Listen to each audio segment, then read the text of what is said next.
Why don't we turn right up ahead? Okay. I'll have to move over to the right lane first.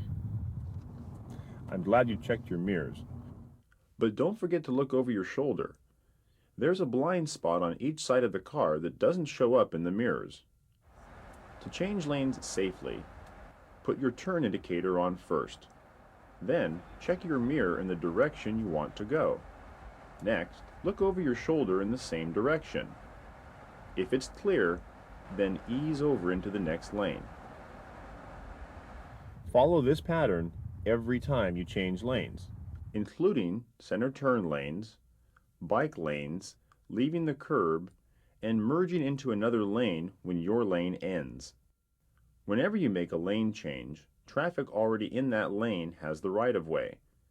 And be sure to change lanes one lane at a time.